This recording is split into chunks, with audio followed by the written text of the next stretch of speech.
Hello learners, today we will discuss the topic Harmonization of Right to Education Act 2009 and Sarva Shiksha Abhiyan. Myself Harish Kumar Tyagi. Harmonization of RT Act 2009 and Sarva Shiksha Abhiyan. You see, the right of children to free and compulsory education act has come into force from April 1, 2010.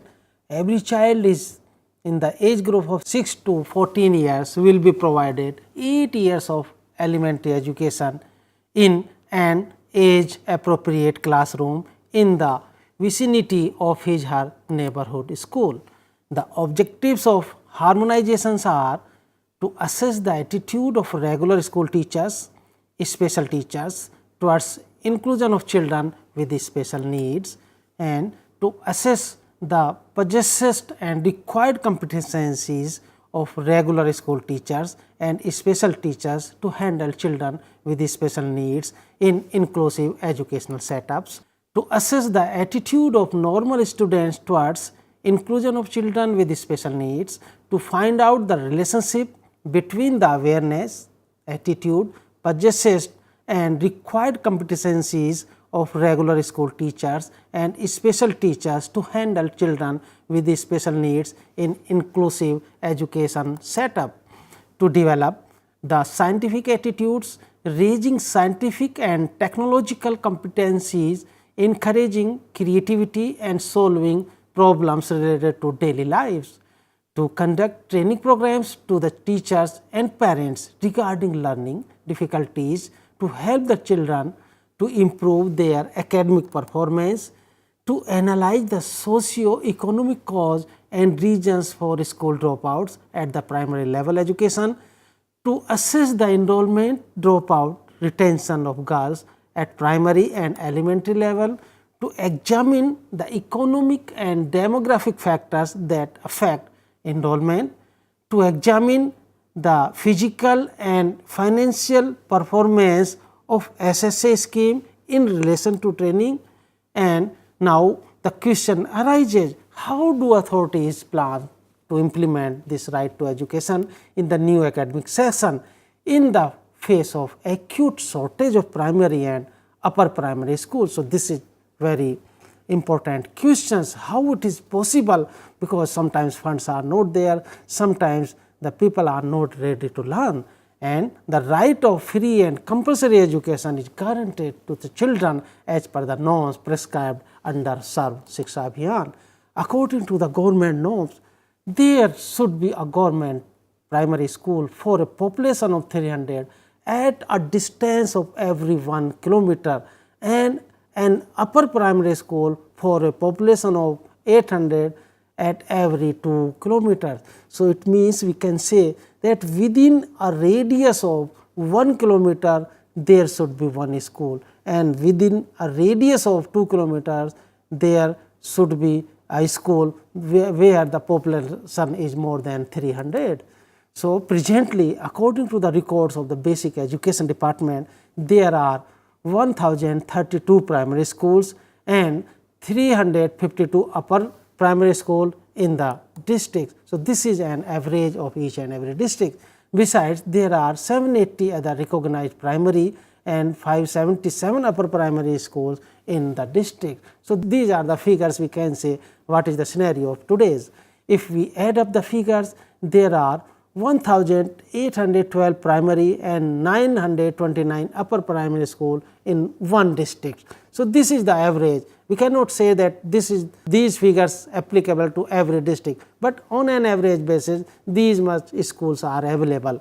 As per the SSA norms, there should be 10462 primary and 3923 primary schools in the districts having a population of 3138671 as per the census 2001.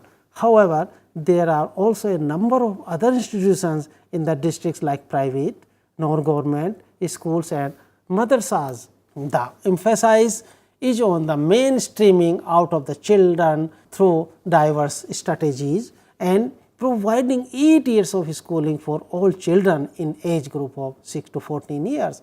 It aims at providing useful and relevant elementary education to all children in this age group by 2010. The 86th Amendment to the Constitution of India made education a fundamental right.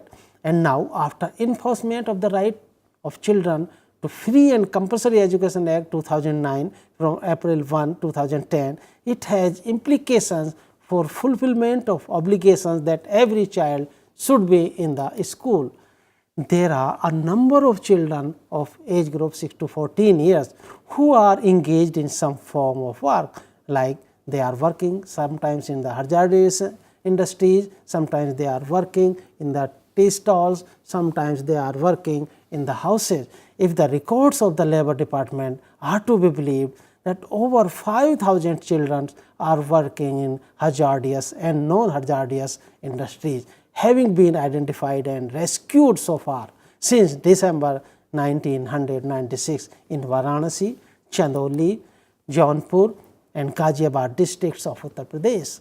According to the Additional Labour Commission, DK Kanchan, 70 special schools for child labour under the National Child Labour Protection NCLP are being run in Varanasi district, while there are 30 such schools in Jaunpur and 20 in Ghazipur districts. Each school provides education to 50 children for 3 years. At the national level, according to the All India Education Survey, there are 3,878 urban centers or localities in the country with an estimated population of 190.5 million. These have access to 74,656 schools, which have facilities for at least 4 to 5 years of education. Over 12 lakhs Indian children aged between 5 and 14 continue to work in dangerous occupations like constructions and manufacturing industries all over India. The RT Act has implications for the overall approach and implementation strategies of SSA, and it is necessary to harmonize the SSA's vision and strategies and norms with the RT to be made mandate. In this context, the MHRD ministry set up a committee under the chairmanship of Sri Anil Baudia, former Education Secretary, Government of India, to suggest follow-up action on SSA and similarly on RT Act also. During initial meetings of the committee, it was conveyed on behalf of Ministry of HRD that the committee may not strictly confine itself to the terms of reference and should as well make recommendations regarding implementation of RT Act 2009. The RT Act and SSA and their integration, we can say here RT and SSA can be integrated or somewhere they are integrated. So, the SSA, a central government's flagship program, was launched in 2001. Its aim was that universal and elementary education should be time-bound manner. It is being implemented in partnership with the state government to overcome the entire country. SSA has majorly two aspects. We can say number one, it provides a wide covering framework for implementation of elementary scheme, and it also a program with budget provision for strengthening vital areas of achieving universalization of elementary education, while all investments in the elementary education sector from the state and central plans will reflect as part of SSA framework. They will all merge into the SSA program within the next few years. As a program, it reflects the additional resource provisions for UEE. Objectives of SSAs are all children in school, education guarantee centers, alternative school, back to school camp by 2009. All children complete 5 years of primary schooling by 2007. All children complete 8 years of elementary schooling by 2010, and focus on elementary education of satisfactory quality with emphasis on education for life, bridge all gender and social categories gap at primary stage by 2007 and at elementary education level by 2010, universal retention by 2010. Major areas of interventions in SSS are education of out of school children, education guarantee scheme and alternatives and innovative education, quality improvement, special focus groups, research and evaluation, management, structure and institutional capacity building, community mobilization, civil works, monitoring and MIS, financial management, procurement.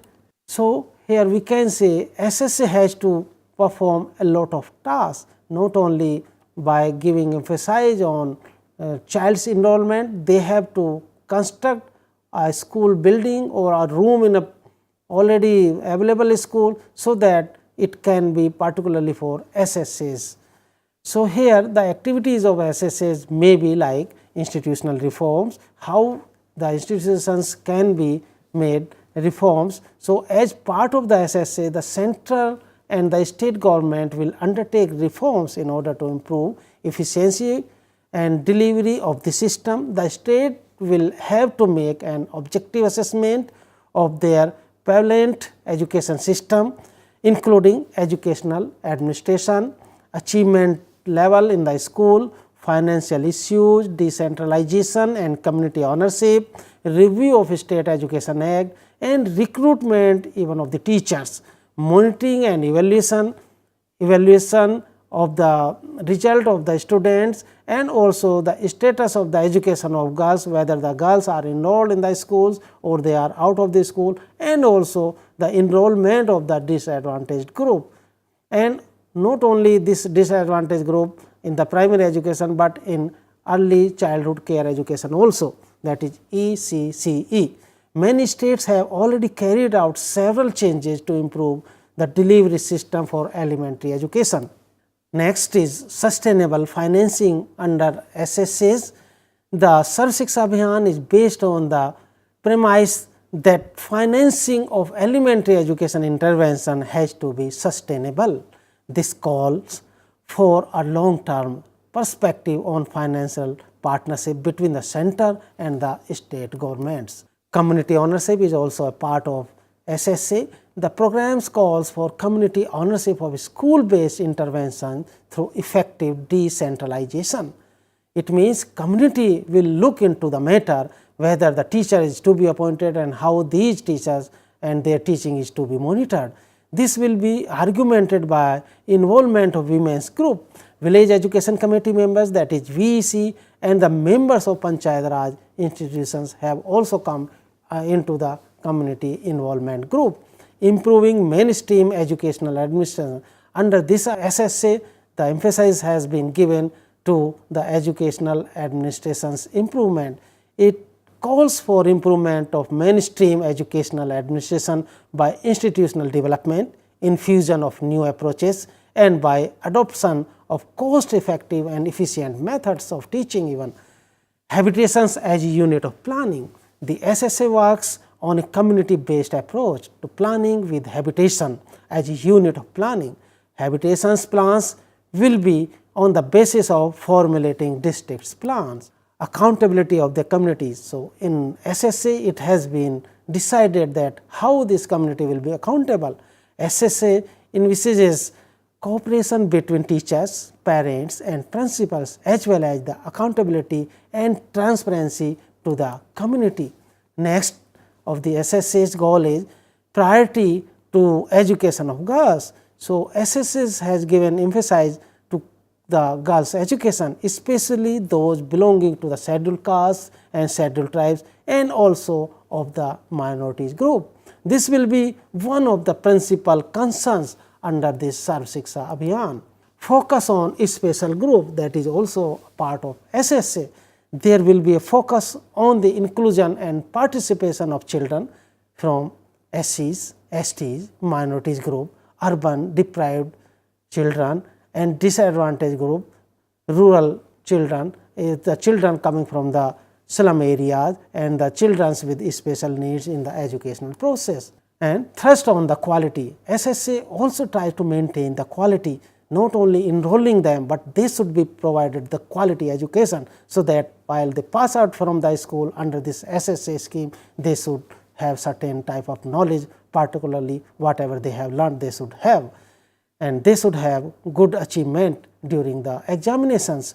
SSA lays a special thrust on making education and elementary level useful and relevant for children by improving the curriculum. Child-centered activities.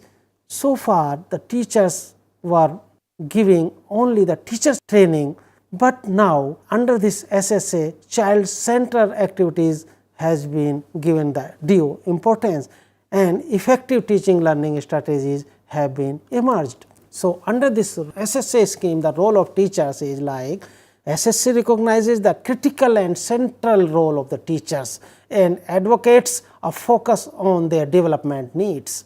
Setting up of block resource centers, cluster resource center, recruitment of qualified teachers, and opportunity for the teachers' development through participation in the curriculum, related material development, and exposures visits for teachers are all designed to develop the human resource among teachers. District elementary education plan is also there under this SSA scheme. As per the SSA framework, each district will prepare a district elementary education plan reflecting all the investments being made and required in the elementary education sector. Public-private partnership in SSA. Sarva Shiksha Abhiyan takes note of the fact that provisions of elementary education is largely made by government and government-aided schools. There are also private unaided schools in many parts of the country and that provide elementary education. Poor thousands peoples are there, thousands of persons are there, thousands of children are there, those who are not able to pay the fee. So, and these private schools are charging too much fee. Go ahead, these private schools have also been included under this SSA scheme, and they have been convinced that you should provide free education to the poor children. So, they are also being the part of SSA. There are also private schools that charge relatively modest fee and where poor children are also attending. Some of these schools are marked by poor infrastructure and low paid teachers, while encouraging all efforts and equity and access to all in well endowed private unaided school. Efforts to explore areas of public-private partnership will also be made. Government, local body and government-aided schools would be covered under the Sarva Shiksha Abhiyan, as is the practice under the midday meal scheme and DPEP. So, DPEP is covered under the practice of midday meal, and other facilities are also given to these private schools. They also provide the midday meals to the children. So, in case private sector wishes to improve the functioning of a government, local body or private aided schools, efforts to develop a partnership would be made within the broad parameters of state policy in this regard. Depending on the state policies, DIETs and other government teacher training institutes have also been strengthened, and they could be used to provide resource support to private unaided institutions if the additional costs are to be met by these private bodies. So, here we can say these DIETs can also be helpful to these private schools, and they can give them training, they can give them support, but these private schools have to bear the fees or bear the expenditure, then only these DIETs etc. can help them. So, dear learners, we have learnt in this lectures the RTE Act as well as the SSA. So, let us sum up. So, here in this course, which deals with the universalization of elementary education, as we discussed in the Sarva Shiksha Abhiyan, as you have seen, we have first narrated the essential features of SSA and then defined the aims of objectives of this program in the context of SSA. Further, here we have discussed the broad strategies of SSA's program. We have also highlighted the private-public partnership under this SSA scheme and its significance in its successful implementations. We also have discussed the provision of development of schools and related facilities. The purpose of these efforts is to increase the access and retention of the students and to ensure that no students of age group 6 to 14 years remains out of the school. It has been clearly mentioned in Article 45 that Constitution will try to provide free and compulsory education to all the children till they attain the age of 14 years. So, in this regard, the contribution and the significance of the schemes like midday meal is also discussed. Towards the end, we have discussed the harmonization of SSA with the RT Act 2009. Thanks and have a good day. We will meet you in the next lectures.